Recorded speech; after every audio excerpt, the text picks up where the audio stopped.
looking for answers after a body was found in the Roanoke River this morning. The latest on the investigation. Plus, today marked the start of a trial in connection to a Lynchburg teen's death. What was mentioned at today's trial? And a few overnight showers. We're going to look at who has the best chance of seeing those, plus a major cool down coming to the 7-day. Good evening. Thanks for joining us. I'm Jean Jadhan. And I'm Melissa Gayona. An investigation continues this evening after a body was found in the Roanoke River. WDBJ7's Christian Heilman joining us live now from there this evening. Christian, what area did police respond to specifically? Well, Melissa, we are near the low water bridge in the Wasena area, near the Green Goat and Wasena Tap Room, for those of you who are familiar. And tonight, there are still many questions surrounding this investigation. The Greenway is typically full of people enjoying the outdoors, but it was full of police Tuesday morning. Roanoke police say they got the call around 8:30. They say what appears to be an adult's body was in the Roanoke River. It was found during the cleanup efforts after Hurricane Michael. The storm brought flooding and damage, especially in the Wasena area. Roanoke police, as well as fire EMS, responded to the area near the low water bridge. Denise Hesser was taking her dog on a walk around 11:30 this morning and saw the commotion. She says there were about 20 people working on the recovery effort. It's very unsettling because, you know, that's a person's life, and there's a family out there somewhere that's lost somebody. The person's remains were pulled from the river and taken to the medical examiner's office. There, the person will be identified and they'll figure out how they died. And Roanoke police say they won't know if there's any foul play until they get that report back from the medical examiner's office. Melissa, they say this is an ongoing investigation. Yes, and I know a lot of questions still surrounding the discovery of this body. Christian, we appreciate the report tonight. Thank you. Today marks the start of a trial in connection to a Lynchburg teen's death. In March of last year, 17-year-old Raymond Wood was found dead, murdered, and left on Roaring Run Road in Good. Since then, 6 people have been charged in connection to his death. WDBJ7 Siobhan McGurl is live in Bedford County tonight. Siobhan, the defendant in this trial is said to have known Wood personally. Jean, both the prosecution and defense teams acknowledge that Victor Rodas, the defendant, met Wood back in 2016. They say Wood actually used to sell marijuana to Rodas, and it was actually a drug deal gone bad that eventually triggered the events leading to his death. Now today, in opening statements, the prosecution argued that Rodas played an integral part in planning and executing his death because Wood allegedly disrespected Rodas, who the prosecutor argued is a member of MS-13. He's not saying that Rodas actually inflicted any of the 29 stab wounds that killed Wood. The defense denies that Wood was even a part of MS-13, but says he was involved with members who ordered him to drive the car the night that Wood was abducted. Because Raymond Wood had to die for several reasons. He had to die for MS-13. He had to die for the sailors. He had to die for his reputation and rank within that vile organization. We believe the evidence will show that he drives off, comes back, sees what they've done, and then panics.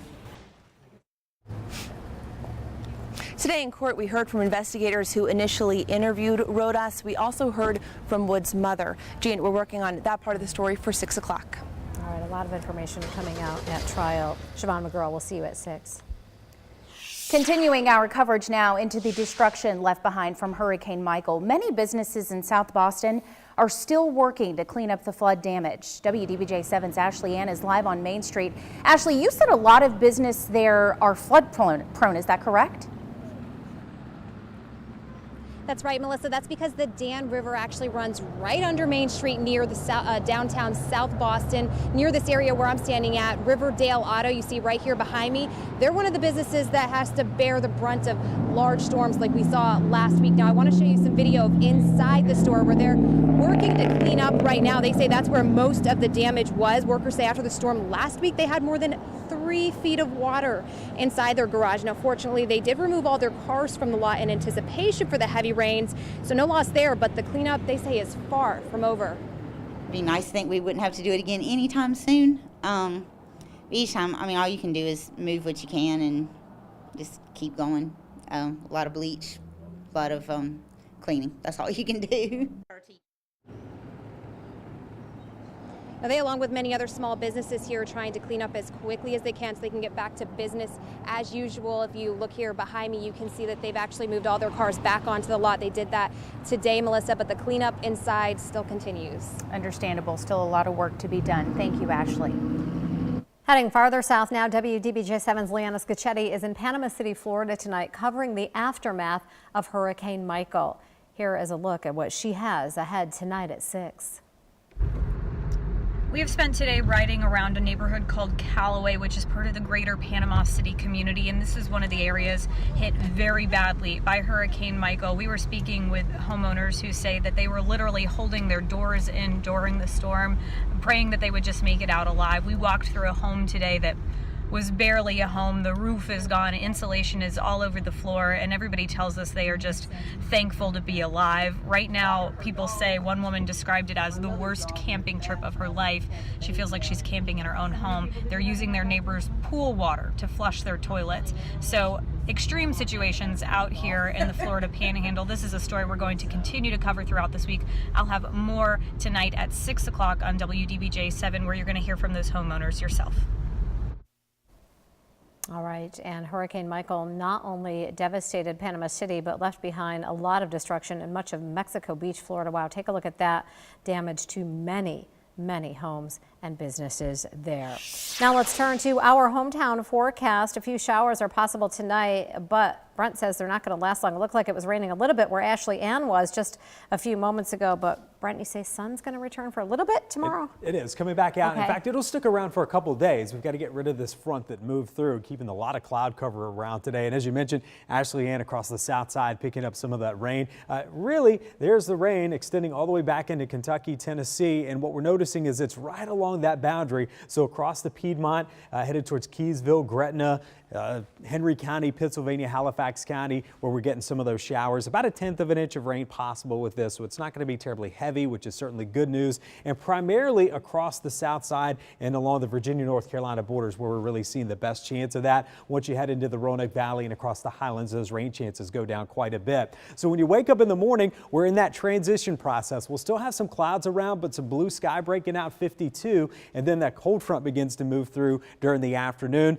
The way you'll notice it, the skies are going to clear out completely, and we're going to have those breezes coming in out of the northwest. So it's going to be quite blustery during the afternoon with those highs in the 60s. If you think that's cool, wait until later in the week and the upcoming weekend.